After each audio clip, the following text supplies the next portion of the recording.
Boom, shaka, laka boom. You've tuned in to the free-range human show of choice, your daily dose of reality radio. This is the Clay Edwards Show. I'm, of course, Clay Edwards. We're live here on 103.9 FM WYAB, streaming worldwide at WYAB.com, as well as the TuneIn app and Alexa. And, of course, in 4K video on the Save JXN, Facebook, YouTube, X, and Rumble. And although he is not pictured on video because somebody just tinkered with my video switcher here, Shaun Yurtkuran is sitting across from me, and he will be in the camera after the first break. So Shaun is here. We're also streaming live on Shaun's Facebook page as well. Good morning, Shaun. How are you? Morning, man. Good morning. First show of the year. You ready? Yeah, man. Happy 2025.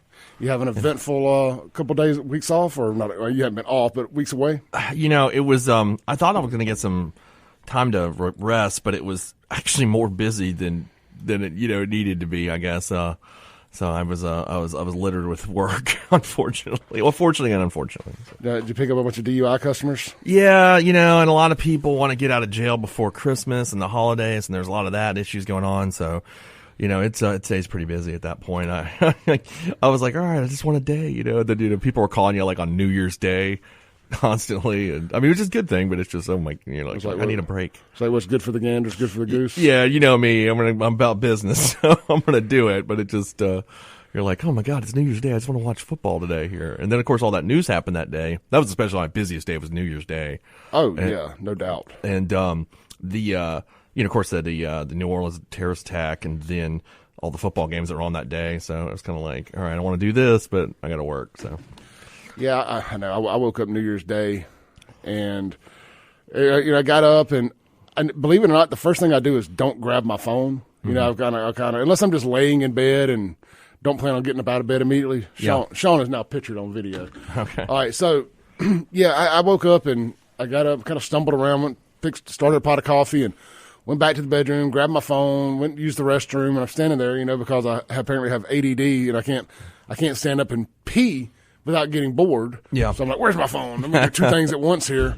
And so I'm trying to aim and read my phone simultaneously, and I'm reading Bourbon Street, dead people, massacre, gas stations, Mississippi, dead people. I'm like, what in the hell happened last night? There were almost as many people killed in Mississippi gas stations. Yeah. New Year's Eve, and we're going to talk about that today, as there was on Bourbon Street. Now, being a bit facetious there, but there were 5 people killed in 2 different gas stations that I know of, just 2 different gas station terrorist attacks. That's what they are. This is domestic terrorism. Wasn't one of them like I think one of them you sent me where it was pretty.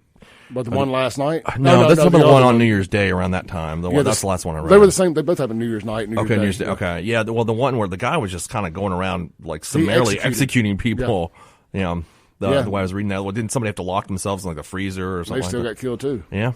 God bless. After they did everything he asked them to do.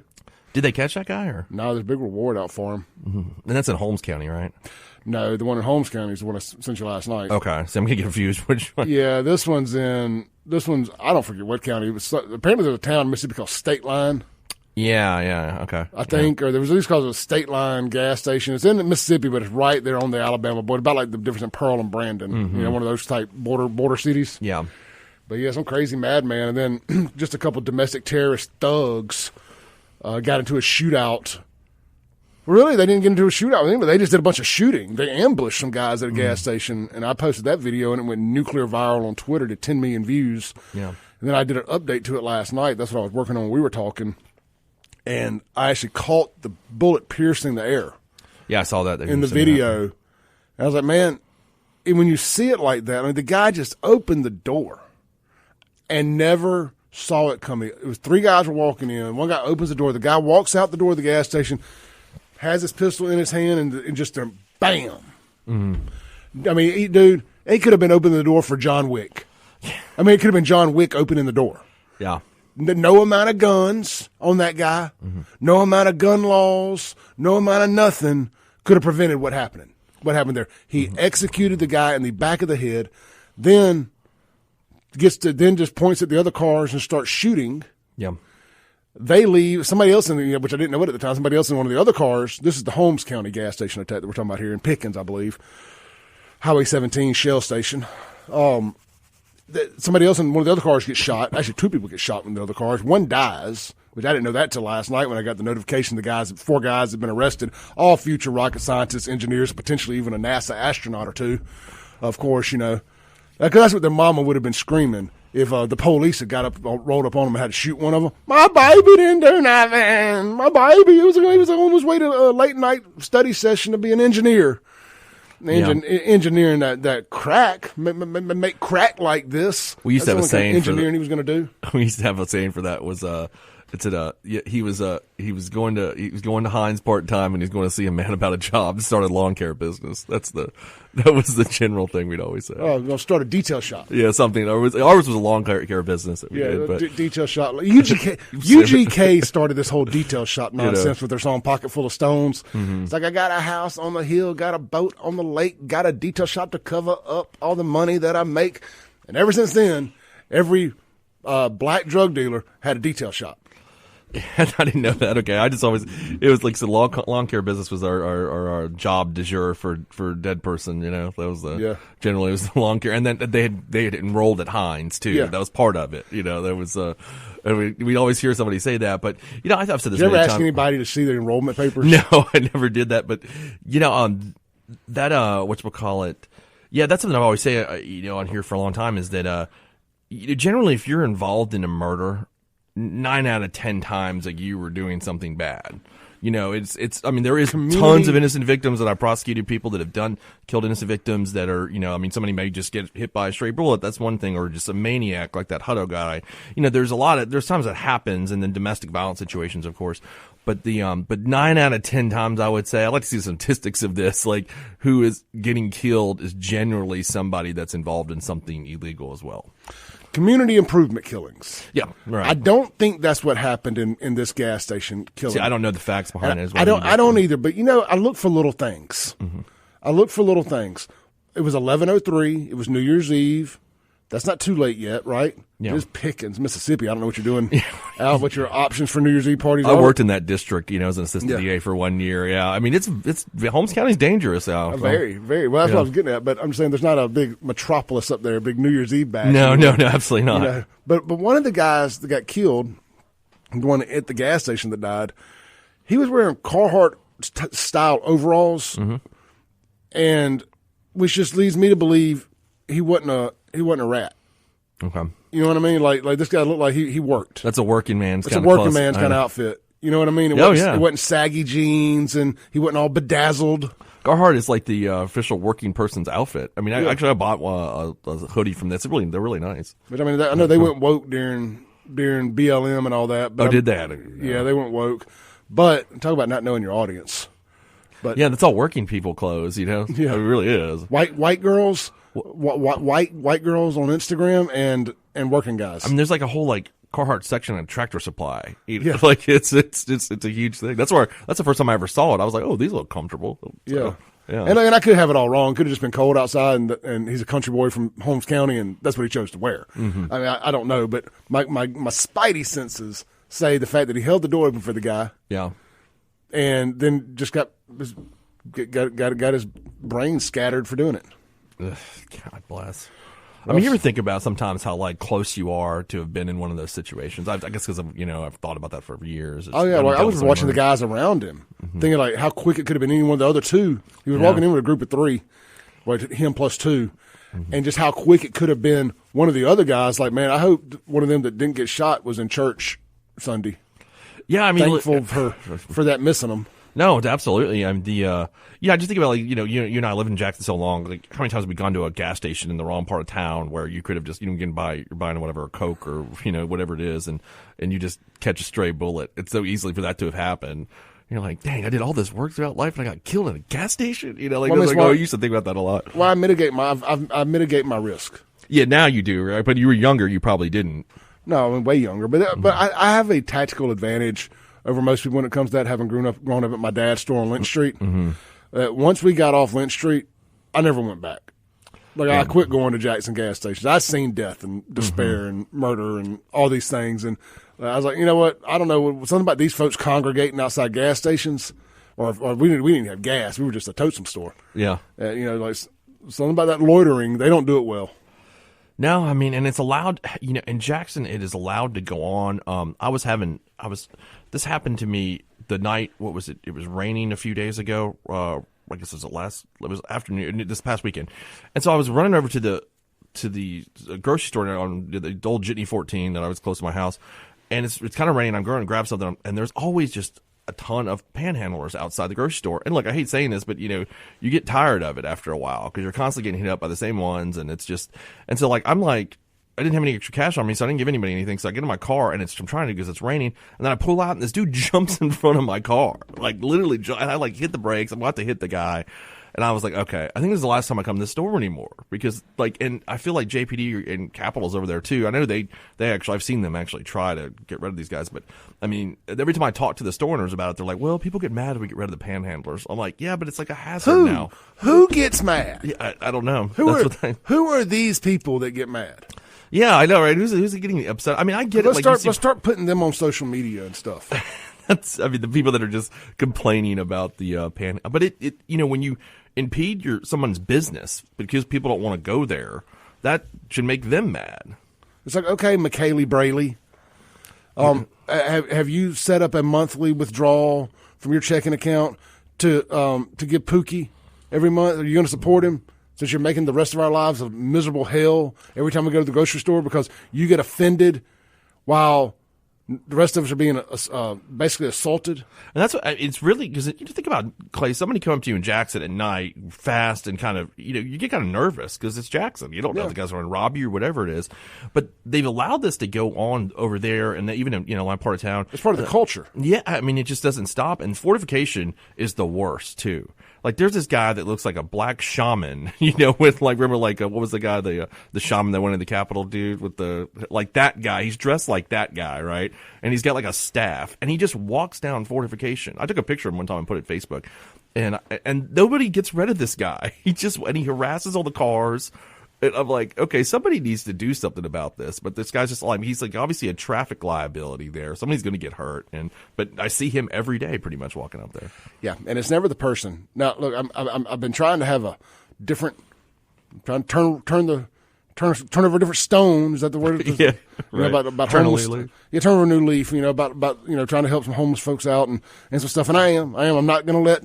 To me, there's a difference in the vagrants and the homeless people. Absolutely. That's my point, too, right? Exactly, yeah. We're not talking about the same groups of people. Mm-mm. Now, yes, is there some intersecting? Of course. Yeah. But generally speaking, there are good homeless people who have some bad decisions and some things have happened. That sucks. I hate it. We'll help any way we can. Like the homeless veterans population is a huge portion of that, right? Yeah. Yeah. And people who were just people who don't have a safety net that had, look, imagine not having a safety net. We got to take a break. But imagine not having a safety net of a good family. Yeah. Right? And you're living paycheck to paycheck already. You don't have insurance. You get into an accident. You get hurt. You can't work. Your car gets repoed. You can't go to work again because your car got repoed. Now your living situation goes away. Sure. Maybe you're not the most attractive person who can just say, all right, well, I'm good looking, so I have that safety net. Because don't get me wrong, that's a safety net. Because I know plenty of filthy, trash, scumbag men and women that just so happen to be attractive, and can always kind of bamboozle their way into the next situationship, and it keeps them from living on the streets. Keeps them afloat. Yeah, but there's a lot of people who don't have that, who don't have the genetics for that. And I hate to be so blunt about it, but sometimes it is what it is. I was talking to Mary Ann from Shower Power on here the other day. Was it Monday? And we were trying to raise some money to help house some of the homeless folks in an emergency shelter this week while it's freezing cold. Yep. And we did, by the way, thank you all that helped with that. $50 a person will keep somebody for 7 days. Now they're not turning anybody away, but it costs money to feed these folks, sure. And to blanket them and to shower and just all that stuff. So $50. If y'all are interested in donating, holler at me. Showerpower.kindful.com. Showerpower.kindful.com.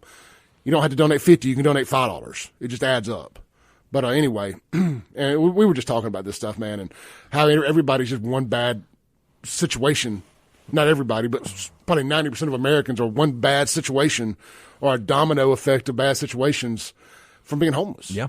And I don't know, over the holidays, I don't know what it was. Maybe I was sick, and you start getting depressed when you're sick. And you're like, am I ever going to be able to work again? If I'm not able to work again, am I going to be homeless? And you start thinking about it completely differently. Yeah. And so I was like, I turned over my leaf immediately. But that does not count for vagrants. Yeah, I think that's a different thing Yeah. that we're talking about. Or just putting, people's, like, I don't mind it when the guys are out at the store and I'll give them money all the time, and that's fine. But when you're, like, jumping in to harass me or cost me, that's when it really, Well, it's like, look, we understand. There's a social contract sometimes. When you see a certain homeless person, you know that they want money. Yeah. And and they know that you know. You don't even have to ask. No. It's just like, if I got it, I'm going to walk over there and I'm going to give it to you. Right. It's like it's a social contract, so to say. It's a cost of doing business in Jackson. Like, you walk in the store, it's kind of like a toll. Yeah, like, here you go. If I got it, if I'm in a good mood, if you just so happen to catch me outside my car, cool. Yeah. But I don't keep a lot of cash on me anymore, for one thing. I mean, by a lot, I don't mean, I rarely have $5 in cash on me. But so that's, the transfer from cash to plastic society has really hurt that. Yeah. And surely it has affected them, if nobody else. It must have. I mean, I've seen it where some of them have like one of those readers. I bet I've heard that, not in Jackson, but I've read it. I bet you some of those scumbags along the Lakeland Drive exit corridor, the county line corridor. Oh, those guys are professionals. Those dudes are professionals. I've been talking about it for years, and now I have all the video and microphone equipment to do it. I'm seriously thinking about setting up an undercover sting and just going over there and just fighting one of them for their spot. Have you noticed their clothing sometimes, too? They'll mess up and wear nice clothes. Like, oh, yeah. You'll see them in, like, that's a polo shirt. Well, they got to like, go to the Salvation Army. All right, let's take our first break, man. We blew past it. We'll be right back. We got Shaun Yurtkuran here in the studio. It's a hump day here on the Clay Edwards Show, WYAB. We'll be right back.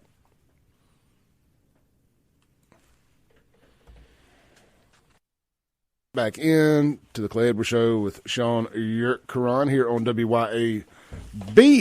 This segment brought to you by a couple of our restaurants that are offering blue plate specials for the day. We're going to start with our good friends at Burgers, Blues, Barbecue. Guys, don't forget they have the all-new Flowwood location, and in my opinion, it's the coolest of the three.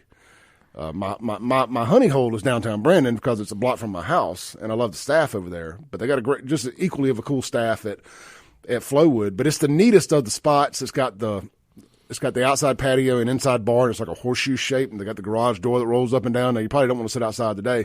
Actually, you can because they've got it where the screens and it's heated, so it's actually usable space when it's cold. Anyway, I digress. Get by there. It's right there in front of Dogwood, right in front of Dick's Sporting Goods. Shaun, what's that little fancy quasi-fast food Mexican restaurant everybody likes so much? Chipotle? It's in the same building as Chipotle. So if you know where Chipotle is, I can never remember the name. I always want to call it Tostada or something like that.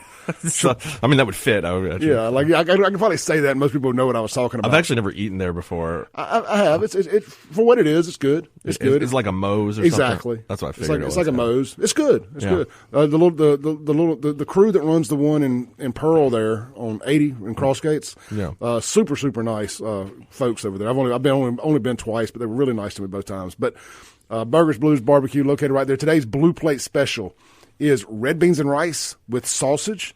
And I've had the red beans and rice twice now. Really good. It's a little sweet. It sounds really good right now, to be honest with you. It does. Something like that sounds like it's like a bowl of chili kind of thing. Yeah. Which is another thing I need to make this week. They also have if red beans and rice isn't your thing, the hamburger steak is the special today with the sides of mashed potatoes, green beans, or fried okra, and you can add banana pudding as a third side for only $2.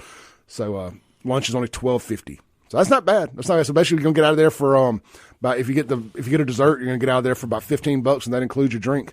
So swing by all three locations: Madison, Flowwood, and downtown Brandon for lunch today. And don't forget, Madison and Flowwood are open for breakfast. So swing by and grab one of their made from scratch fresh chicken biscuits, chicken and waffles, and more.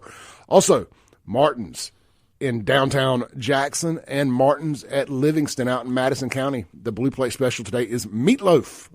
So I've had their meatloaf. I co-sign on it. It is almost as good as the country fried steak, but I just can't quite peel myself away from that. Less cholesterol, though, right? Yeah, the Mito and the keto, well, not the Mito, the Mito keto, the Mito loaf is quasi keto friendly, except for the ketchup and stuff that's on it. So anyway, swing by, check them both out. Enjoy a great Blue Plate lunch, all made from scratch. Our Blue Plate sponsors of the day, Martin's and Burgers Blues Barbecue. Shaun, I want to jump straight into something here. Yeah. And we're going to take a break as soon as we get through playing it. Then we'll dissect it on the other side of the break because we ran over big time that first segment. Mark Zuckerberg broke the internet yesterday to only be immediately one-upped by Donald Trump and the Gulf of America. Before taking down. But I want to play Zuckerberg. We've been talking about this for a while. That Zuckerberg is in his hero arc. Yeah. Yeah, that's all. I mean, that's all he did, sure. You just watch it? Did you see yesterday? Mm-hmm. Okay, yes. So we're gonna play this. I talked about this right as I was going off the air yesterday. I said I'm hearing something big supposed to happen in the social media sphere that was going to be popular for free speech people. Yeah. Did not know what. I knew that Dana White had been added to the board of directors. Saw that too. But I didn't know that Zuck had released this, and I missed it. Anyway, just missed it by being able to talk about it on the radio yesterday. So we're going to talk about it now because this is clearly something that's highly important to me and what I do for a living, and frankly for all of us, right? And this is Facebook's taking the guardrails off. And we can thank Elon for that. But anyway, let's just play it, and then we'll dissect all of it on the other side. There's a lot to dissect through everything. It is. It's about 5 minutes long. Yeah. Hey everyone. I want to talk about something important today because it's time to get back to our roots around free expression on Facebook and Instagram. I started building social media to give people a voice. I gave a speech at Georgetown 5 years ago about the importance of protecting free expression, and I still believe this today. But a lot has happened over the last several years. There's been widespread debate about potential harms from online content. Governments and legacy media have pushed to censor more and more. A lot of this is clearly political, but there's also a lot of legitimately bad stuff out there. Drugs, terrorism, child exploitation. These are things that we take very seriously, and I want to make sure that we handle responsibly. So we built a lot of complex systems to moderate content. But the problem with complex systems is they make mistakes. Even if they accidentally censor just 1% of posts, that's millions of people. And we've reached a point where it's just too many mistakes and too much censorship. The recent elections also feel like a cultural tipping point towards once again prioritizing speech. So we're going to get back to our roots and focus on reducing mistakes, simplifying our policies, and restoring free expression on our platforms. More specifically, here's what we're going to do. First, we're going to get rid of fact checkers and replace them with community notes, similar to X, starting in the US. After Trump first got elected in 2016, the legacy media wrote nonstop about how misinformation was a threat to democracy. We tried in good faith to address those concerns without becoming the arbiters of truth. But the fact checkers have just been too politically biased and have destroyed more trust than they've created, especially in the US. So over the next couple of months, we're going to phase in a more comprehensive community notes system. Second, we're going to simplify our content policies and get rid of a bunch of restrictions on topics like immigration and gender that are just out of touch with mainstream discourse. What started as a movement to be more inclusive has increasingly been used to shut down opinions and shut out people with different ideas, and it's gone too far. So I want to make sure that people can share their beliefs and experiences on our platforms. Third, we're changing how we enforce our policies to reduce the mistakes that account for the vast majority of censorship on our platforms. We used to have filters that scanned for any policy violation.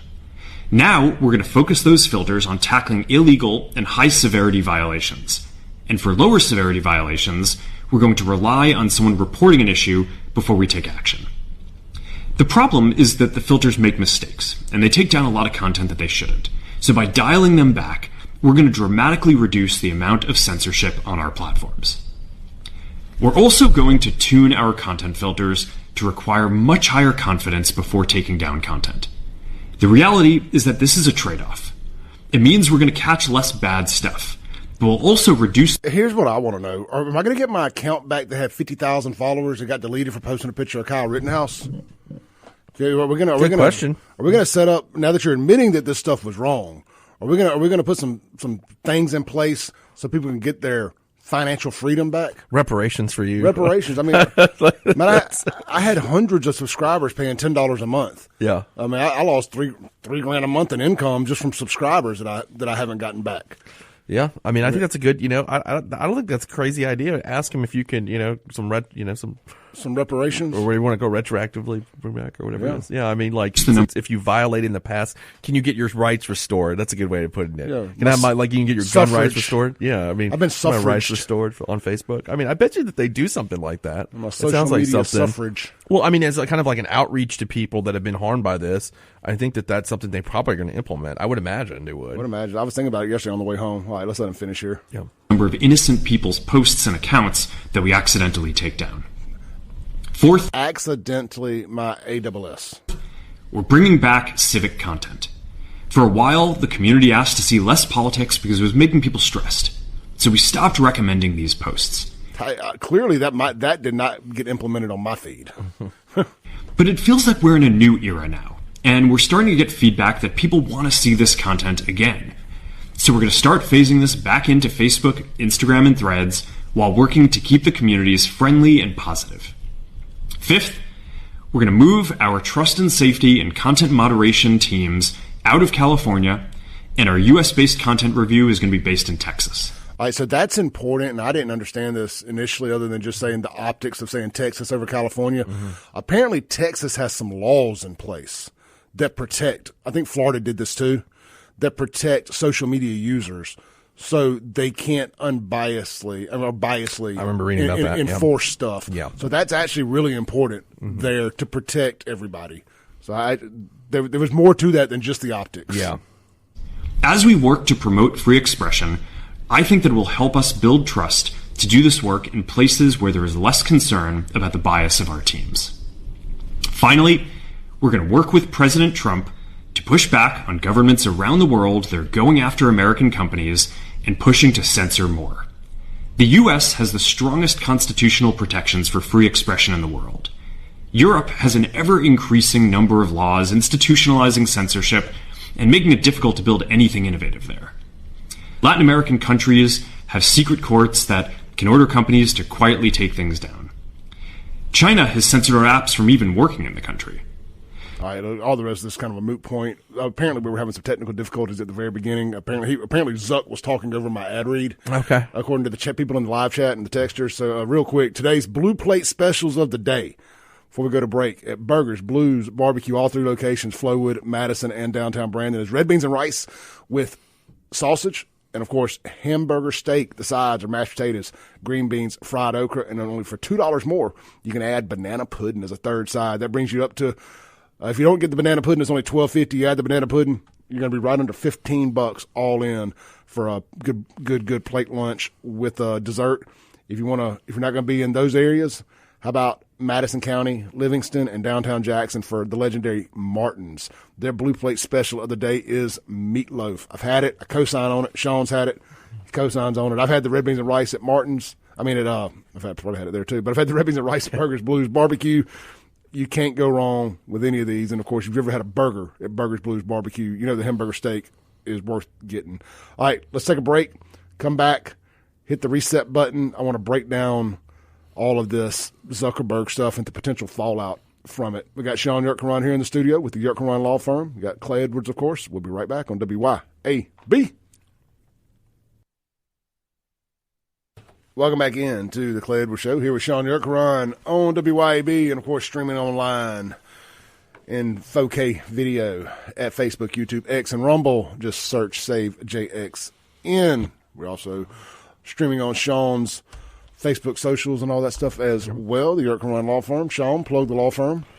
I run the Yurtkuran Law Firm, which is specialized in criminal defense after 20 years of doing that from the prosecution standpoint and the defense side. So if you get a DUI or you're charged with a drug crime or you decide to go out and kill somebody, I don't recommend that. Give me a call, 601-906-9094.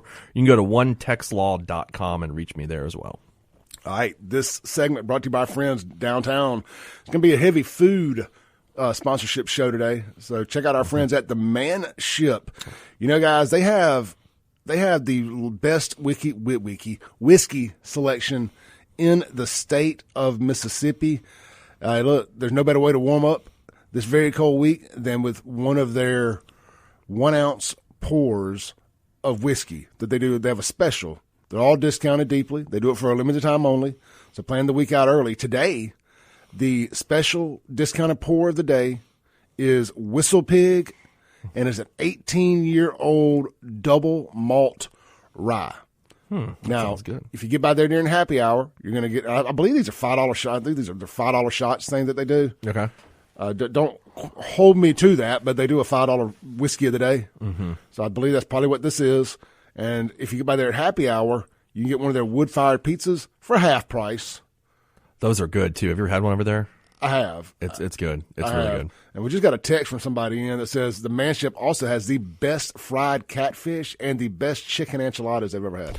They do. They also have everything there is good. Yeah. It's right down the street from my house, as you know, so I go there quite often. And they have a drink called the Best Damn Gin and Tonic. That's what it's literally called, the Best. And I'm not a gin drinker, but I always get that when I'm there because you're like, it's incredible. What it's like when I would go to that place there in next to where Table 100 is, not Table 100, I'm sorry, Mint and Julep, and you'd always get a mint julep. Yeah, because you're there.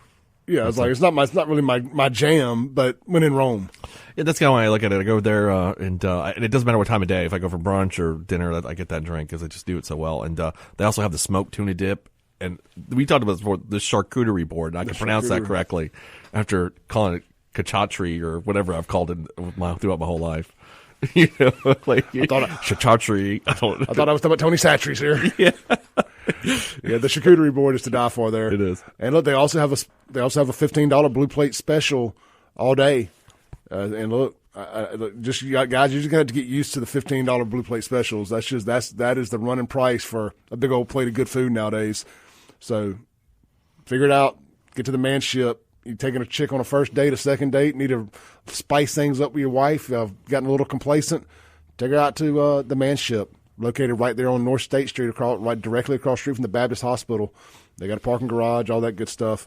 Easy in, easy out, plenty of security, plenty safe. Maybe hit up them. We'll go back there, hit up the brewery right behind it. Just make a good night out of it. Rowan's just opened right there. Yeah. And I've been there about 3 times already. It's where the District Donuts was. And they've turned into, it looks like the old, man, you walk in that place, it looks like 1975. We'll have to go.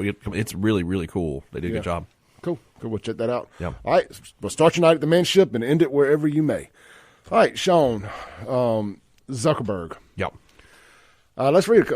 Robert posted here on X. He goes, he had a meeting with Trump, and sounds like he begged for his life. Looks like Trump told him he had to take in Dana White and stop the bull crap. Now Zuck is just trying to stay in business. I believe there's definitely some truth to that. But, you and I have been talking about Zuck for a while now on our sports show. Mm-hmm. And we're just kind of talking about, what if that guy decided to decide to invest into the Stanford NIL? Now, I don't want to drag that whole conversation to this. But so we've been talking about Zuck's kind of arc, his hero arc, so to say, or villain if you're a progressive liberal, I guess it would be Zuck's villain arc.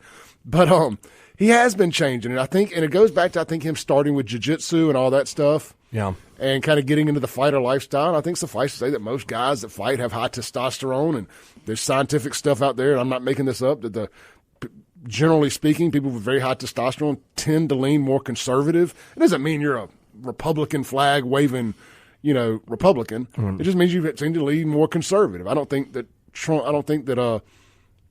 what's his name, Zuck is standing in line waving a MAGA flag or anything just because he's found his testosterone levels have increased. But I do think, you get in that culture, you start being around those kind of people, and I do think that does have some influence on you. I don't think he was just held off, like when Suge Knight held Vanilla Ice off the side of the building to get him to sign over the rights to Ice Ice Baby. Mm-hmm. I don't believe that Trump necessarily did that. I think Joe Biden and them did that, on the censorship stuff. Yeah. But, I don't think Trump necessarily did that. Let's just be honest. If you're the company, right, it's easier to allow free speech than to not. Yeah, in terms of rights, it seems like, go, you guys do whatever you want. I won't care. It's easiser to be a bad parent than a good parent. Yeah. So, I think I think Elon showed that, as a matter of fact, you can do this. Here's the way to do it. Elon fell on the sword for us. Because they tried to put him out of business. Boy, he's falling on it now too. I tell you, that's a part of this conversation I thought we could get into. I call it, and you probably watched. I know we watch PBD most of the episodes, and I'm going to give them credit for this. They call it new MAGA versus old MAGA. Have you seen them say that? The media's been trying to pit the two of them against each other and call it Elon the president. That crap ain't gonna I don't work. talk about that. That's not what I mean. I don't mean Elon. I feel like that's the left more called him the president. It is. Musk. I'm talking about like PBD talking about new MAGA and old MAGA. Yeah. I talked about this a little bit yesterday. How we've got this downtime between the election and the 20th, where we're just fighting each other now. Yeah, it's like this, because you got the tech bros like Zuck. Now Zuck's kind of joined the fold. You've got Elon It's there. the H-1B. They still want their cheap labor. Yeah, well, of course they do, but I mean, but that's the one argument that I think is really interesting because like both sides are right and both sides are wrong. Yeah. Like it's one of those arguments where like there's right parts of both sides and wrong parts. But but yeah, you're seeing that right now where the tech bros have now decided to like, we want to be MAGA, right? And Elon was the first one. We were just talking about Elon was the first one that kind of did that. Well, the PayPal bros in general, the PayPal posse or the PayPal mafia, I think. Yeah. David, what's his name? That's going to be running over the AI stuff. Oh yeah, David Sachs, Elon. They all tilted into MAGA. And man, the rest of those guys, you see, people can talk all the crap they want about Elon and some of these tech bro billionaires, that kind of broke the mold initially. But you can see who the leaders in Silicon Valley are because the rest followed suit. And I'm shocked. Now, I don't know what the Google guys are going to do. To me, they swing the most influential stick. Yeah. Because of controlling YouTube and the search algorithms. I don't know what they're going to do. But for Elon and David Sachs to swing the stick they swing. I mean, didn't Tim Cook just donate a ton of money to Trump's inauguration? Did he? Yeah, Apple. Sure. Yeah, I think he did. I thought I just read that like yesterday. Interesting. I mean, so you're having I mean, I guess they see where the political wins are. Like, yeah, it is. He just pulled up. He donated $1 million to the Trump inauguration. That's pennies. It's penny, but it's still for the inauguration. For the event, it goes a long way. For the event, that's quite. I mean, obviously for them, it's nothing. But I think that tells you where the tech now. They're like, okay, this is where we are, and we're going this direction. Well, you remove politics from it for a second, if possible. If it goes back to what I was just saying about being a good parent versus a bad parent, isn't it easier to have less restrictions? Like if you're in business, you want less restrictions. And the Biden administration was forcing all these censorships and restrictions and all this. They want all this unfettered access to everybody's devices and phones. And at the end of the day, that's what the whole TikTok thing is about.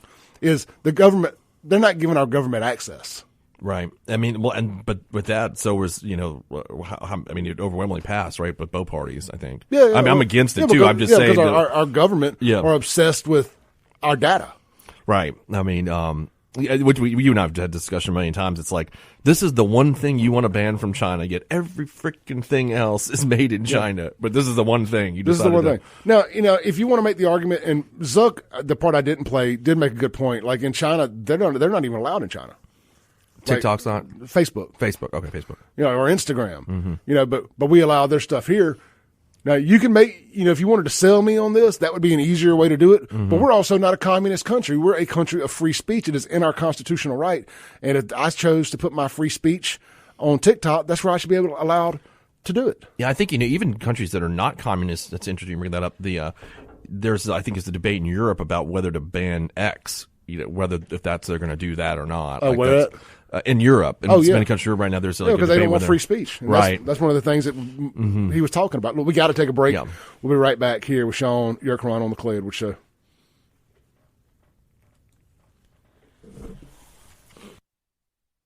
Welcome back in to the Clay Edwards Show here with Shaun Yurtkuran on WYAB. We got about a minute left before we take our top of the hour break. If you're watching online, stay tuned. We're going to stay live with you guys in the chat, and we're going to discuss this MAGA versus MAGA and free speech stuff a little bit more during the break there. If you're listening on the radio, rip the knob off.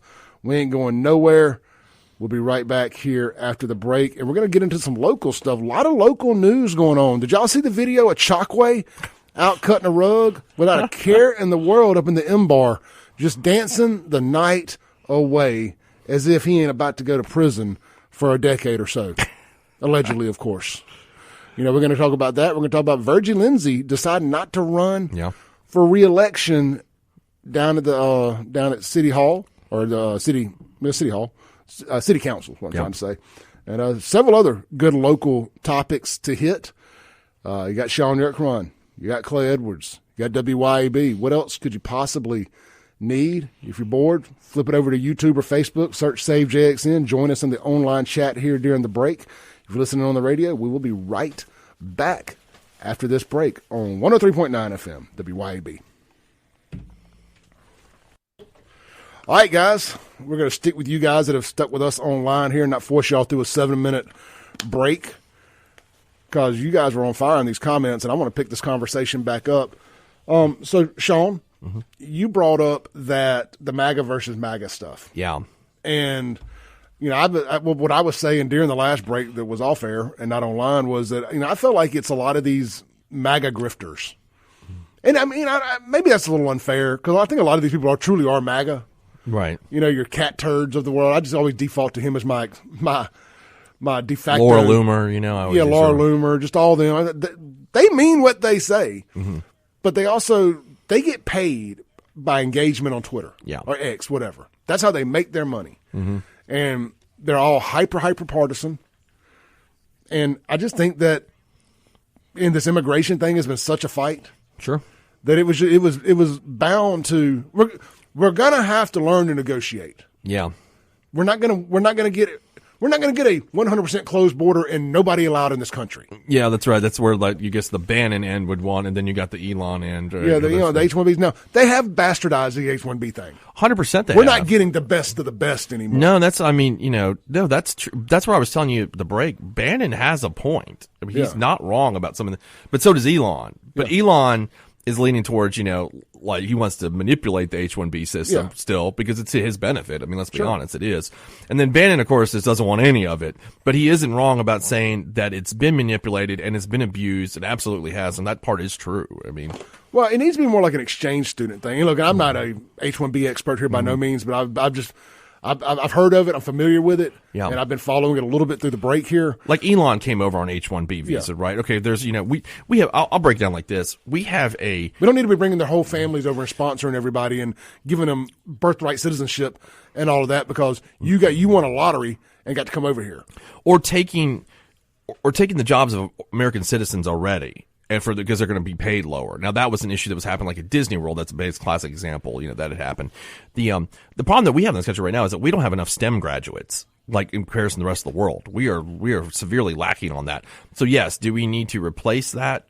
Absolutely. That's why we need engineers and those kind of things. But they're not using it just for engineers. That's the problem that Bannon's having, I think. I think he has a problem with anybody, but he isn't wrong about that portion about them using it for like low-skilled workers and that kind of thing. So I was at lunch yesterday at El Patrio with Miss Vania, the owner, while I was eating, and she was talking to me. We weren't eating lunch together, but I was just eating by myself, so we were talking, and we just always had such a good conversation. She's from Mexico.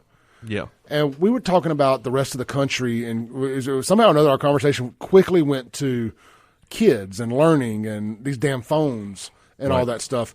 And Shaun, she said the same thing me and you have been saying about we live in the information age and we're dumber than ever, but I'm also understand enough that things are more complex than just that.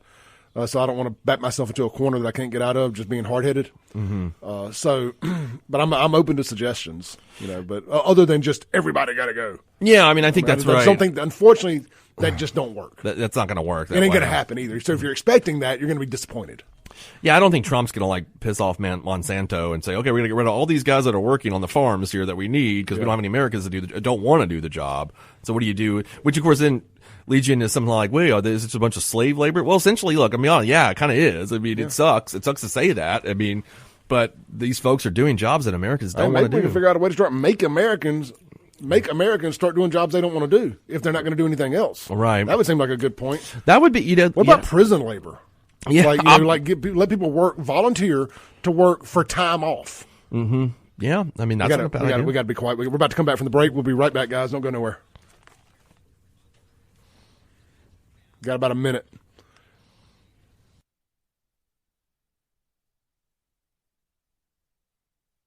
Boom, shakalaka boom. We're back. It's hour 2 of the most incendiary show on the radio, and I dare say the entire internet. This is the Clay Edwards Show. I'm, of course, Clay Edwards. We are live here this morning, and this segment is going to be brought to you by our friends over at Guns in Gear.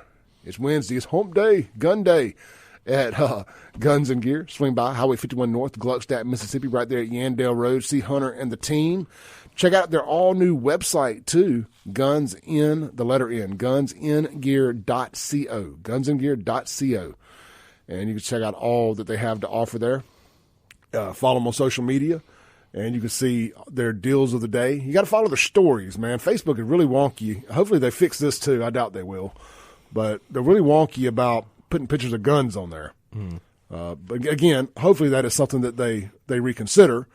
Anyhow, but check out Hunter. They got all the guns you could possibly need. The name says it all. They got guns and gear for guns. They got knives too. But swing by there. Home and No Limit Ammo. They're constantly buying surplus weapons from military and law enforcement that you can get at a great deal that you're not going to be able to find anywhere else. And they can also take care of all your Cerakoting and gunsmithing needs as well. And they will buy your gun from you if you want to trade one in, sell one, whatever. No need in going to the pawn shop. Swing by Guns and Gear and let Hunter make you a good fair market value offer for it today. Just like you're selling a car to Ellis Autoplex. Nice fair market value offer from Guns and Gear. Check them out today. Highway 51 North, Gluckstadt, Mississippi. Locally owned, Patriot-owned, and operated. I know they'll be celebrating over there on January 20th when Trump gets inaugurated. All right. Shaun, man, we had a great conversation there during the break online about the immigration and H-1Bs. And we had a lot. I appreciate everybody's input on all of that. But we're going to shift gears here a little bit because I could talk about that all day. I just don't know how well it translates to radio and internet land. A lot of local stuff, man. Yeah, there has been quite a bit. Quite a bit. Where do you want to start? Well, I think the first thing I saw a few days ago with covered this weekend was about Virgie Lindsay, who represents my ward, is not going to run for re-election. For those that don't know, she's the white woman. The white lady that represents Belhaven and kind of some surrounding areas over there. I think some of that district goes into some parts of South Jackson, and I think it also encompasses downtown Jackson, the few people that live there. So she's not going to run for re-election. She's served 2 terms, I think, so far. And so now there's going to be, we don't know we know who, a few people. Corinthian, our friend that calls in quite a bit, has announced that he's going to, I think he went actually qualified. So other than him, I've heard a few names under the table, but I don't think they've qualified yet. I made a Facebook post about Virgie, and some people were like, gave me some hate because I've not been a fan, and the reason I'm not a fan is because she's done something that I find unforgivable, which is carry Chokwe's water.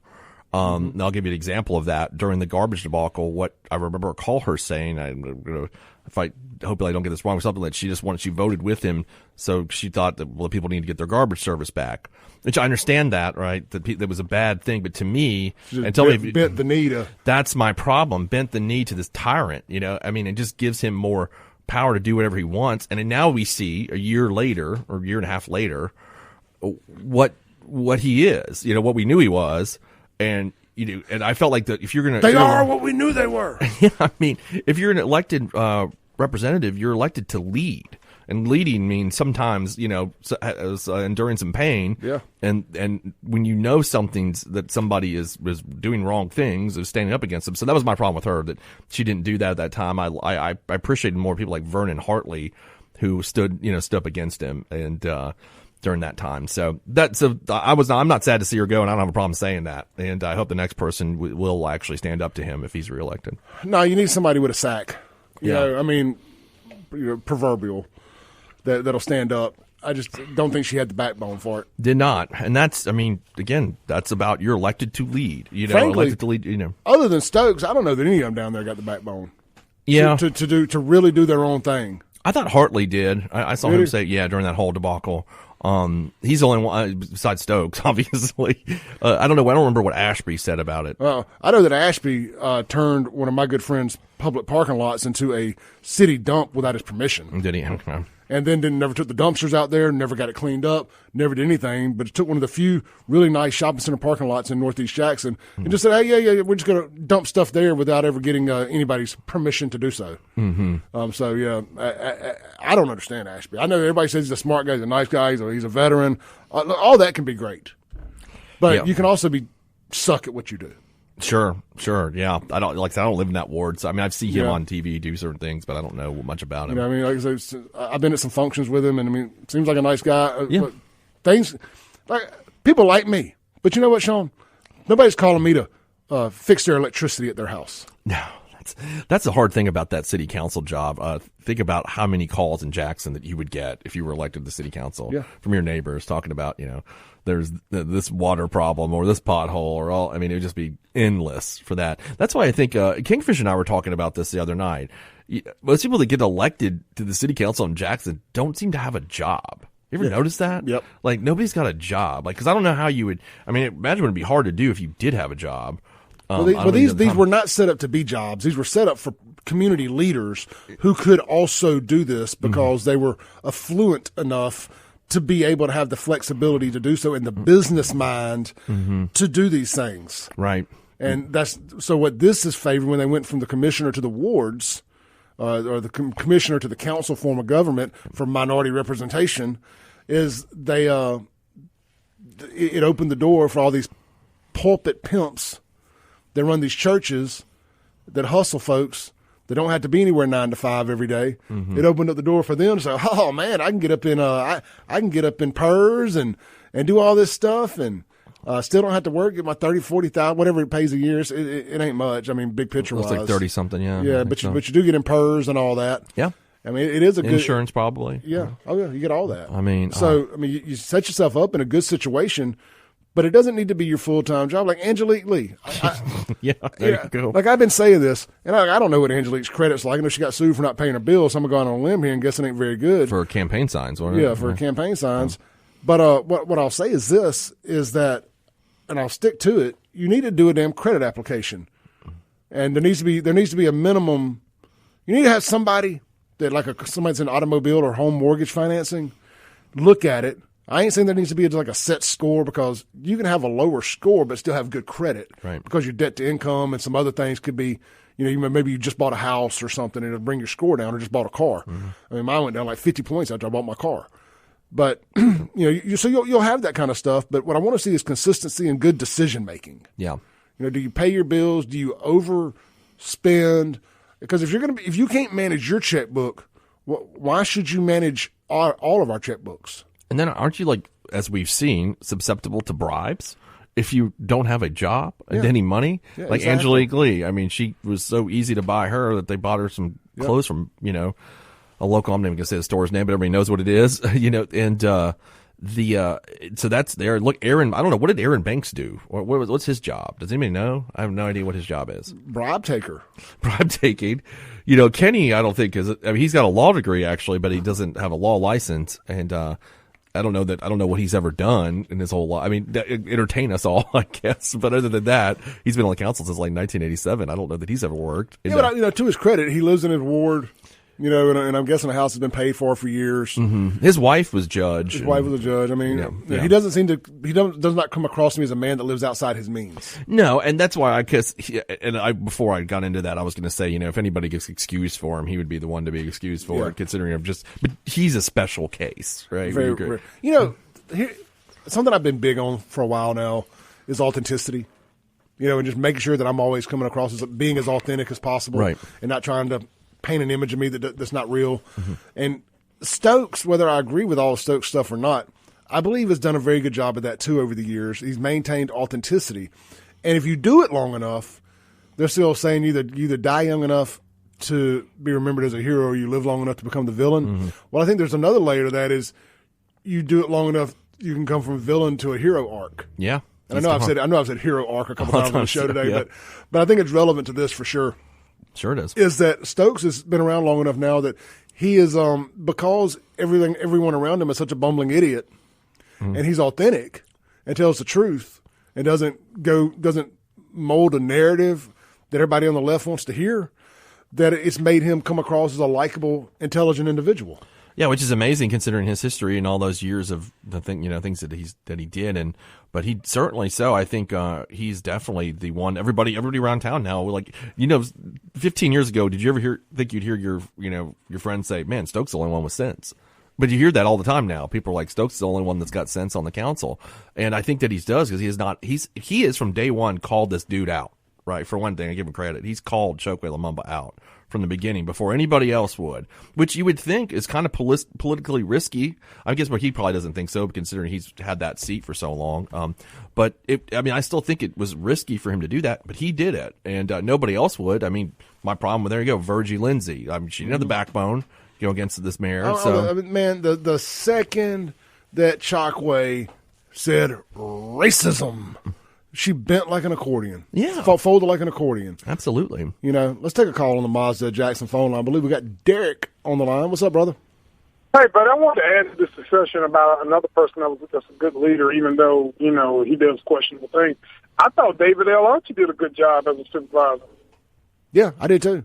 I mean, it was a crap show, but you got to have a bull. What do they call it? A canary in a coal mine, a bull in a china shop. I guess those would be two completely different things, but I feel like I've heard the analogy used the same way.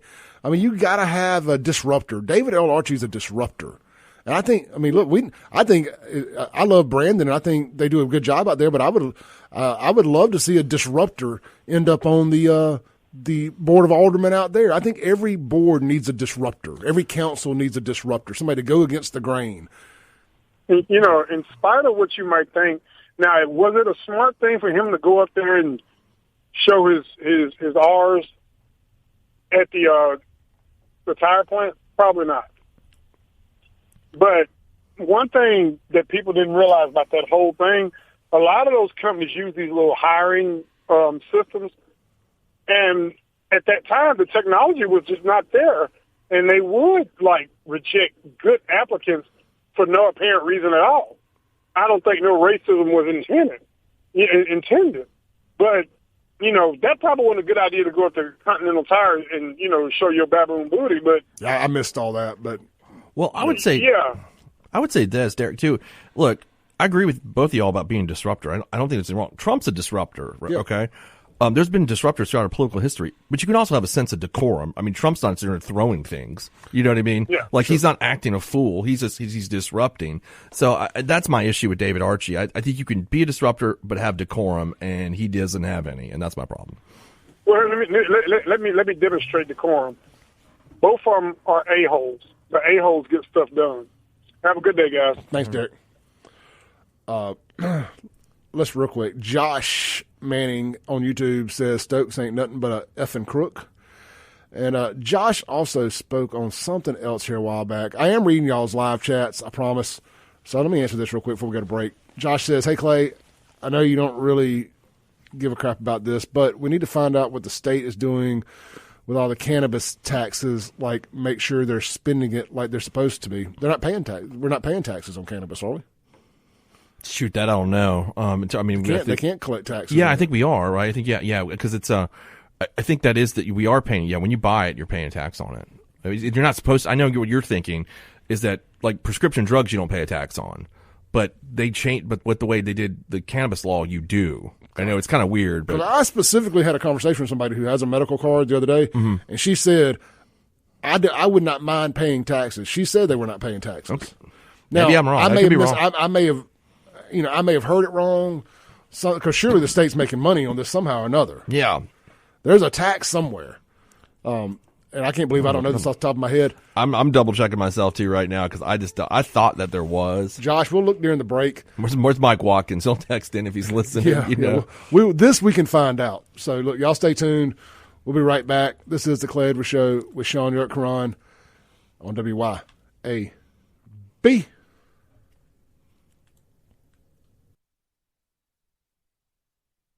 Welcome back in to the crap show. The Clay Edwards Show with Shaun Yurtkuran here on the WY, the WA, the WB. And, of course, we're streaming all up on the interwebs at Save JXN on Facebook, YouTube, X, and Rumble. Please hit like, subscribe, share. If you're watching on any of those, if you're not watching on any of those, if you use those, please go follow your boy. We're also streaming live on Shaun Yurtkuran's personal Facebook and the Yurtkuran Law Firm I saw. Shaun, thank you for that. Man, there's good times here today, man. I've been doing the show by myself for a couple of days after not doing it for 2 weeks, and I was definitely ready to convert my ranting and raving into a conversation, and not just talk to myself, which people seem to like that. I get some good sound bites out of it. Yeah, you do. You definitely do. I'm almost over this sickness too. By the way, you got like Ebola or something. Man, I tell you, I'm back to 100% today. Okay. I'm back to 100%. I got a little bit of crud left in my chest, but other than that, I'm going to work out today for the first time in a couple weeks. I'm going to, get back into the full swing of everything. But I'm going to tell y'all what, man, be careful out there. I mean, I ain't telling you to wear a mask or nothing stupid like that, but I'm just saying, be careful out there. Wash your hands. Don't rub your nose. There's little things like that, and take your vitamins and all that stuff. Yeah. And I just want to re-thank everybody that helped me while I was sick. Because I left one name off the other day. Michael Wimberly owns McBee's, and just a good friend of mine. Him and his wife, New Year's Day, brought me by a bowl of Lee's. His wife Lee makes like this New Year's Day soup that's got all the good stuff in it you need for your good luck for the year. Yeah. Black-eyed peas and greens and all that stuff. And it's like a soup. Man, it was so good. I mean, it was right up because somebody brought me some chicken noodle soup from Chick-fil-A. Yeah. Also, kind of in that same couple of days. It's a toss-up on which one was better. But it was so good. And I was thanking people the other day, and they were top of mind when I was coming in to remember to thank. And when I got to run in my mouth, they're the first ones I forgot to thank. So I just want to circle back there and thank Michael and Lee for bringing me that New Year's Day soup. That stuff was phenomenal, and it hit the spot. To know you got friends that care, Shaun was going to bring me his portable sauna. Yeah, you still want it, you can have it.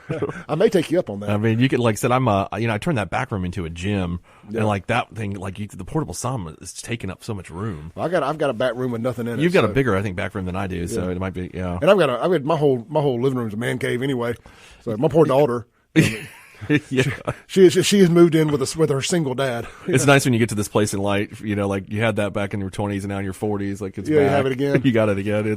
I'm on this with nicer stuff. Yeah. Because you can afford nicer stuff. Yeah, I'm in this Facebook group called DIY Man Caves or whatever. Yeah. And it's really cool, and it's obviously a lot of people from up north because they all have basements. And we got a caller on hold. Caller, stay there on the Mazda Jackson phone line. I'm going to get right to you. But they all post pictures of their man caves that they've turned into sports bars. And I know. I look at that stuff all the time, too. So what I thought about doing was getting a couple pictures of, because, I got my podcast studio or my YouTube studio, whatever's in there, so it looks kind of cool. Yeah. Then I got my squat rack and my home gym in the middle. And then I got my 80-inch TV and my big sectional couch that's kind of on the other end because it kind of has this theater-style look to it. Yeah. And I don't have a dinner table. I've got 2 bar stools at the counter, and that's it. We're not having family dinner at the house, but me and Kylie, my daughter, we'll just sit there and we air fried some chicken strips yesterday. Really went full in. But it's those little moments like that, though, with your kid that you really just enjoy the most. Like, these are the best air fried chicken nuggets popcorn chicken I've ever had. Right. But anyway, I thought about just taking some pictures. But here's my man cave. It's my whole house. It's the entire house. It's the entire house. Let's take a call here on the Mazda Jackson phone line. Hey, thanks for staying on hold. You're on there. How y'all doing this morning? Hey, good, brother. Cold out. It's cold enough for you outside. I'm out here working in it. Yeah, look, I tell you, it's not as bad. Easy for me to say. I'm in a heated studio here, but just getting in and out of the car this morning wasn't as bad as it has been the last 2 days, but it's cold nonetheless.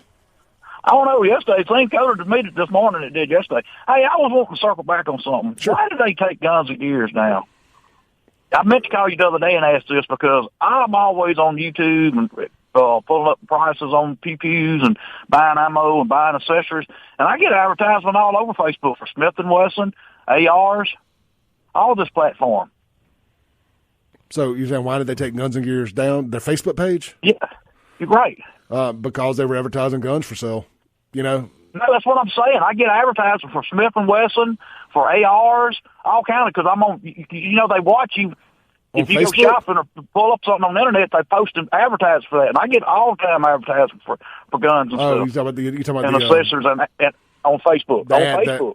The ads that follow you after you go to somewhere. Yeah, I'm not sure. Right. Yeah, maybe That's they're what, tricking them. I meant to call you the other day and ask you about this because I didn't think they could do that. And I'm all of a sudden I'm getting all these feeds on Instagram and that. Like, wait a minute. Retargeting is what it's called. I guess they take conservative people down. Or I don't know. I meant to call you the other day and ask you about that because it kind of, like, wait a minute. I didn't think they could do that. Yeah, I'm not sure, brother. I don't have an answer for that. But it's called retargeting ads. So maybe it's maybe Facebook's system doesn't know that it's guns because it's not a picture being loaded into their system. It's an ad. It's a link with a gun. Oh, that I it's an external link. So that's probably what it is. Probably tricking it. Well, like back when the COVID, when they was going after mom and pop operations, not the big Walmarts. Oh, yeah. They're not going to look. Facebook's making changes because it has to. A lot of advertisers consider Facebook a dead platform, even though to me it's still it's still the number one social media platform. In my opinion, it's the one I spend the most time on. Anyway, it's the one that I reap the most benefits from. But well, it was TikTok, but now it's Facebook again. Maybe Instagram. Anyway, I digress. But Facebook makes its money off of advertising, and most big marketing companies consider Facebook a dead platform. So they're trying to revive that. So we'll see. I don't know. Since metals come on there, it seems like you're getting even more advertising, even in the comments. You can't get away from them. I hate commercials unless it's local. Yep. I don't care about national chains. Yep. Stuff that I'm really not interested in to begin with, Yeah, I know. All right, brother.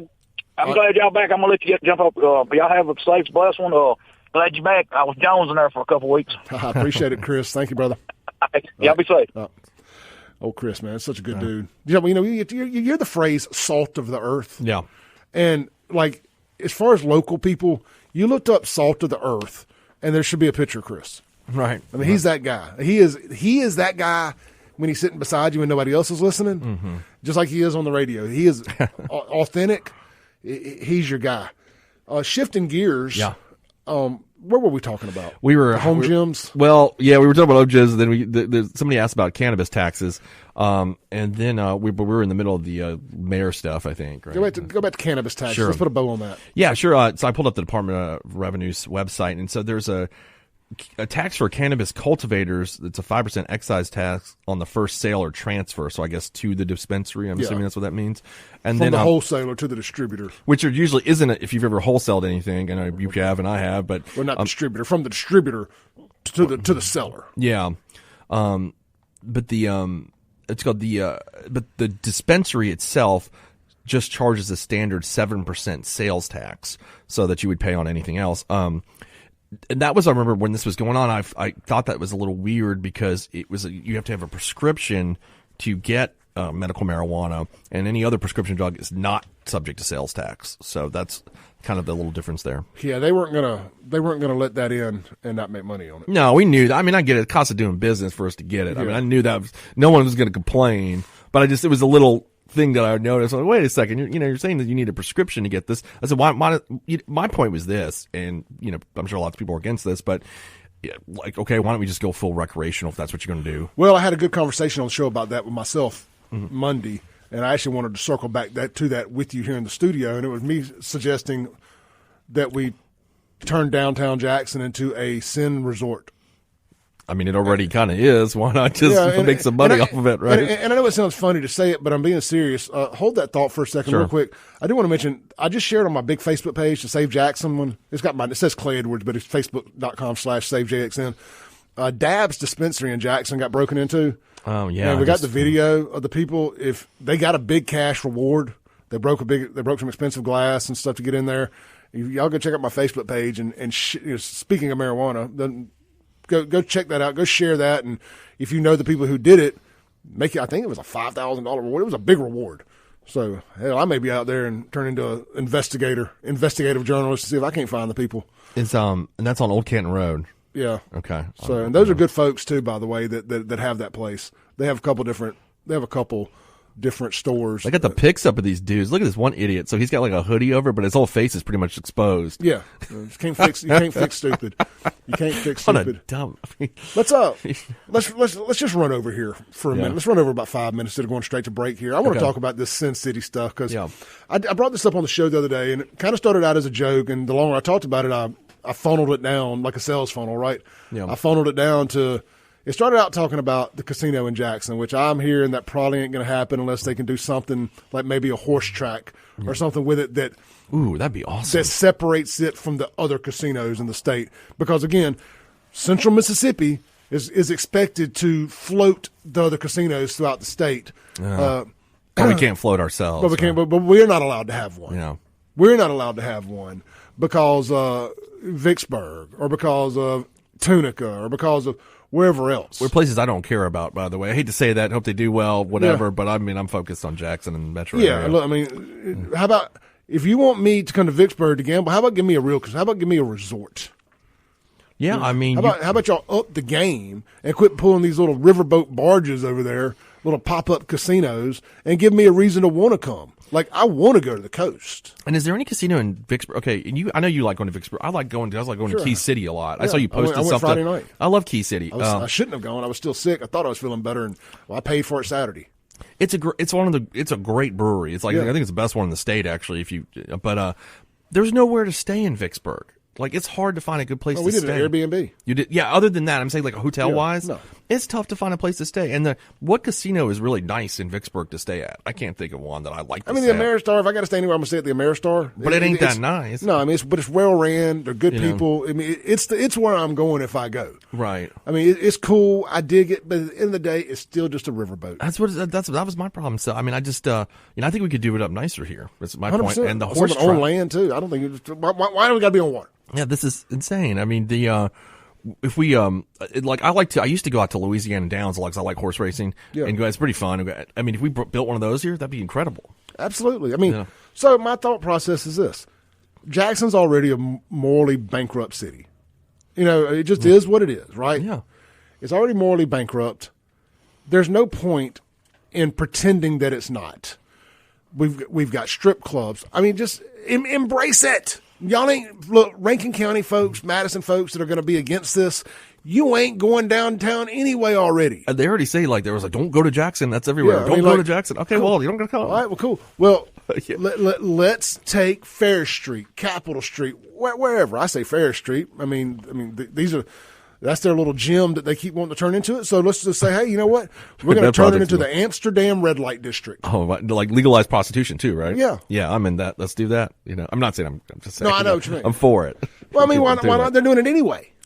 I don't know. I mean, I don't know why not. I mean, that'd be a revenue generator. Massage I'm sure. parlors, bars. Yeah. I mean, look. We are a sin destination, and I'm telling you, people are laughing at me right now. They think I'm stupid, but you're going to have to think of something revolutionary to save Jackson. I think it's great. Think about this too, Clay. Like, all the money that will generate will beef up law enforcement. It'll be safer. Even though it sounds like it wouldn't be, but it would be. 100%. I mean, you'd have to keep out maybe certain kind of organized crime elements. You'd be worried about that kind of thing coming in. But trust me, I'm gonna figure out a way to be an organized crime element. Yeah, right. Have you read those old? I read that book about the murder of Vincent Sherry on the coast. You know, before the casinos and the way they had all that red light Dixie Mafia stuff. It was run pretty well by them at that time. So you'd have to try to prevent that kind of thing from happening. I guess. Well, you do that through the state. And, through red tape, but yeah, I don't know, man. And look, even if you take prostitution, all that off the table, let's just say you turn it into a marijuana resort. Can you imagine the legislature passing that? I just can't see which one. Well, I'll be honest. I don't think the rest of the state should get a say-so in Jackson determining if it wants to allow open marijuana use. Yeah. Okay, like the way they allowed cities to opt in on even allowing dispensaries. Yeah. Why don't you pass recreational use marijuana and let the cities that want to do it opt in? You're not going to have many do it. And Jackson does it. They've already made all of Jackson resort status. You make it your tour. It becomes the marijuana tourism of the South. Because Jackson already, I think isn't there a city ordinance where they're not going to arrest you if it's under a certain amount. Correct. I think I forget what it's it under is. An ounce. Yeah, something like that. I mean, so basically, you can just smoke marijuana anyway legally here. I mean, might as well just start making some money off this and let them have all the exotic different buds and stuff, and let people do it. Again, not my thing. I'm not saying I wouldn't go do it just to say I did it. Yeah. But it ain't my thing. But the people it would draw in from everywhere. You would have tens of thousands of people downtown every weekend. It would be a way to revitalize it. I know people don't want to hear it, but you have to consider what we're talking about. I'm not talking about Pearl. Yeah. I ain't talking about Brandon. We got to take a break. We'll be right back. Okay.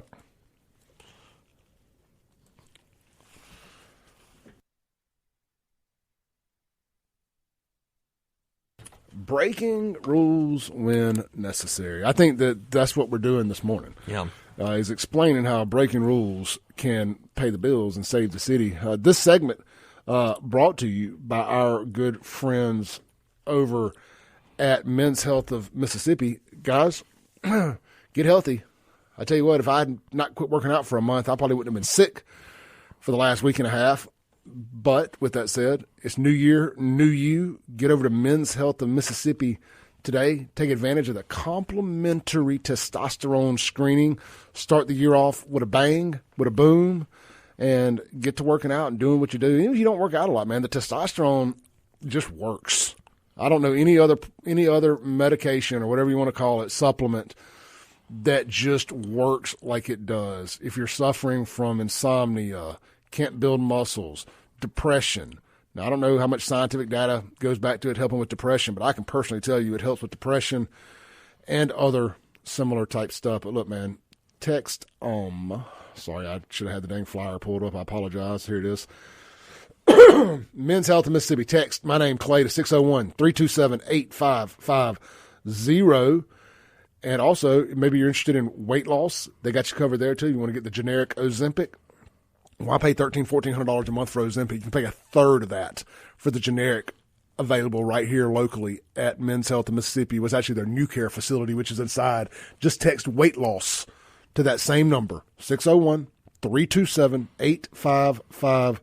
601-327-8550. Text Clay for testosterone. Text weight loss for generic Ozempic.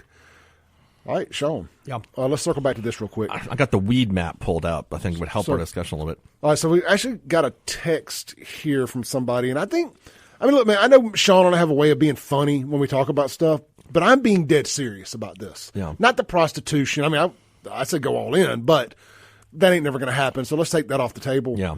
I got a text here from an unknown texter on the Guns and Gear text line. It says, I would say that I'd be against legalizing recreational marijuana, but you can't go anywhere in Mississippi and not smell someone smoking weed everywhere you go. Sam's, Costco, anywhere the parking lot reeks of marijuana. Yeah. So we just as well going in.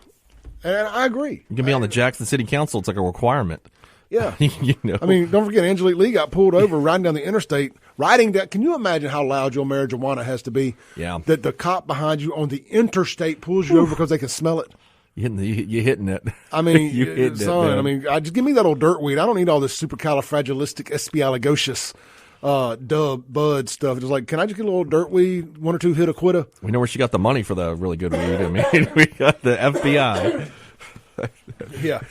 So, but again, you take Jackson, and so this is like putting a square peg in a square hole. It just makes sense. And I think what we just talked about. You're not going to have a spiritual awakening in Jackson. No, I mean, and all kidding aside, like I'm looking at this weed map here. So if we'd be the weed destination of the South, is what we were talking about at the break. So Mississippi, Alabama, Louisiana, Arkansas all have medical marijuana, not recreational. There is the closest state to us that does have recreational is Missouri. Georgia has neither medical nor recreational. South Carolina, Tennessee, Kentucky, North Carolina, none of that. Okay, even Florida is just medical. So Texas is nothing. They don't have any of either one. So I mean, we would become like the pot destination of the South. I mean, it would be transformational. And I'm not joking. I know you're not joking. Mm-mm. Like this would be something revolutionary for the city. It could actually save the city. Yeah. Yeah. I mean, because here's the deal. You've got to sit here and decide.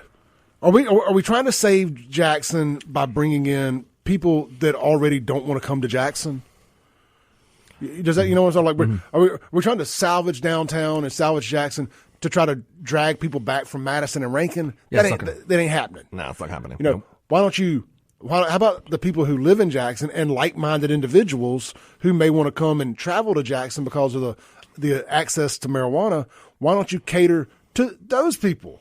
Yeah. I mean, and I think you'd have a lot. I mean, we talk about this brain drain, right? And I know maybe if you smoke marijuana, you'd have a lot of drain, but I think you'd have a lot of youth that would stay. Yeah, that would come, and it sounds funny, but it's true. They would. I mean, if you look at what happened to Denver, I know there's bad things that happened in Denver, and I get that, but it grew exponentially, and I think you'd have that in a city here. I mean, the only thing we can't get worse. Like we can't go. Like it's not like if we had this. Like more people are going to leave Jackson. It's the murder capital of America per capita for 4 out of the last 5 years. Let's take a call real quick. Hey, you're on there.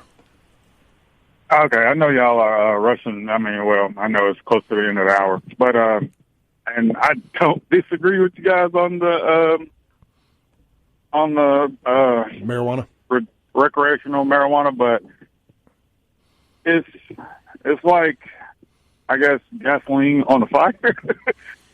I mean, because, yes, it's already, crime is out of control, but whenever Denver and all the other people made marijuana recreational, it brought the cartel in. And granted, I don't know if the cartel is in Jackson already, but, I mean, we don't need the cartel in Jackson. I don't know. Maybe they could regulate some stuff, actually. You know, like I mean, the thing is, and I'm being funny, but also, you talk about starting a fire, like, it's already burnt the heck down. I mean, we are like the Detroit and RoboCop and at this point. I mean, it's. I don't know if it would add any, like, what would it build up? I mean, because 80 looks like third world country. Well, no, I mean, you pick a district in downtown and you say, this is going to be the resort. Just like if you were saying we're going to convert Fair Street into, it's been their dream to convert it into Bill Street or Bourbon Street. You use that same energy. You say, all right, we're going to do this, but we're going to allow these bars and restaurants to also, or maybe allow head shops to open up, and you can smoke it in the bars and restaurants. You just have this district of bars, restaurants, and head shops and recreational outdoor smoking areas and indoor if they want to. I wouldn't allow it indoor, but if they have a patio. And I don't want to cut you off, but you know who owns most of Fair Street, right? That Greater Jackson, whatever. They're not going to do that. Well, then, I don't see them doing it. Then it's not Fair Street. Yeah, I mean, somewhere else. You pick somewhere else. I mean, because I think they will work in Fondren, but Fondren's already nice. I mean, I really don't see them do it. Something like that in Fondren. There's a whole warehouse where my office is over in now they're calling it the Fondren Warehouse District. Yeah. And there's a whole. It's like they made up Midtown. Yeah, they put up these. It benefits me. I like it, because my office is there. But yes, I agree. They did the same thing. Yep. But I got to let you go, brother. But they can. There's a whole ton of buildings there. They could do that over there on Mill Street. I mean, there's just a lot of stuff. There's a lot of area. We got room in Jackson to build this. Yeah. This ain't like we're lacking an area that we can't find to do this. There's plenty of places to put this, and it does. I mean, I say you want to do it in a concentrated 1 to 2 block area with the ability to grow. Yeah, you're already resort status downtown. Let somebody come in and say, all right, we're going to take over this strip. There's plenty of people. These people who have invested into these grow facilities, they got the money. Let them have distribution centers and bars and stuff there, just like Cathead has has an ability where you can go in and drink there. Same concept. Let's take a break, Absolutely. Come back, land the plane for the day.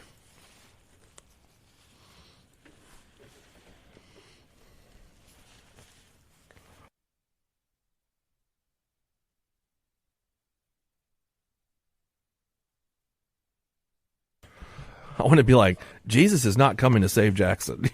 Jesus is not. You're not going to have like a religious conversion of the city. Like that's not happening. I mean, if people think that we're waiting, we can't have a casino because other casinos. No. Well, what can Jackson do? You think we're going to get a Amazon plant in downtown Jackson? No, and that's not going to bring in the kind of people marijuana would. No, I mean they're not even outside. They're people. barely even building big facility. I mean. They've already got a sorting facility. Yeah. An order facility. They're already building the big AI facilities, the energy facilities, whatever. Right. I mean, you have to sit here and say, what do we have? What is not an unrealistic thing? This is not an unrealistic thing as far as the infrastructure that's already in place, the type of investment that you could do this with. Mm-hmm. You get the city council, you set some parameters, you get some code. Give them some bribes, they're good for that, right? But being serious. Yeah. You put these things in place and say, all right, we're going to have some strict covenants on this deal. Mm-hmm. And this is what we want. This is what we expect. You have a master plan for this.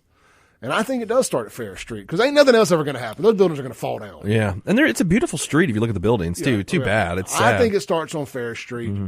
And I think that's to be the easiest group of people to convince, as long as allow for I do not believe in requiring minority ownership, but obviously allow all these drug dealers in Jackson jerk off thinking about opening up bars every time they get a little bit of money. Yeah. Well, now that you have an opportunity to invest into this, but you got to do it right. Right. You got to do it right. Mm-hmm. And here's your opportunity. You get your minority ownership in the city. You get your slice of the pie, your seat at the table, whatever you want to say. And but I also think you involve these grow facilities that have already invested heavily into the state. Let them be able to set up the head shops. And I think you allow the dispensaries in Jackson that are here, right, to go recreational too, not just a district. In terms of you can buy recreational marijuana from a dispensary that's in the city of Jackson. You know, Yeah. I think, you know, because to make it a recreational city where you can. Well, yeah, you can't cut off somebody else's. You can't cut off somebody else just because they had the foresight to open the place that's already resort status. They've become like a But you can only recreational. smoke, you know, in your home or, you know, At the bar. you know, in that area. Yeah, but you can come to the city and You buy can't your walk, you can't marijuana. walk down county line, you know, busting a blunt. Right. You know, if Fondren don't want to opt in, you can't walk through Fondren smoking a blunt. I just meant there's a shop that you could go to the dispensary if it was in Fondren and buy it, like legally, recreational. Like you go to the dispensary and buy it and then take it to your house. Now, obviously, there would be a problem with that in terms of like if you lived in Brandon and you drove over to Jackson and you took marijuana across, you know, there and then you don't have a, you know. Well, if the state legalizes it, I don't know. There's going to be some things there. Yeah. I think people can still be able to do whatever they want in their home, but you ain't going to be able to walk down downtown Brandon smoking a blunt. Right. Sure. No, I don't mean that at all. I just meant like. I think that's where Jackson could separate itself by allowing. It's like, all right, here in this resort downtown marijuana district, this tourism district, whatever you want to call it, it's all things, everything goes. Everything goes. You can do whatever you want to, you know. And I think adding then you get the money from marijuana, add the horse track. Look, they don't want us to have a casino, whatever. I mean, but I know, you know, we got to keep Vicksburg up, you know, like up for some reason. And I don't know. I mean, I just what else you got? You know what I mean? Like, I get told positive solutions only all the time. Well, here's a positive solution. All right, online audience, we're going to sign off, man. Appreciate you all. Fun show today. Come back, land the plane with the radio. I'll see you guys back tomorrow. I keep threatening maybe I'll do a live again at the house, but we'll see. Peace out.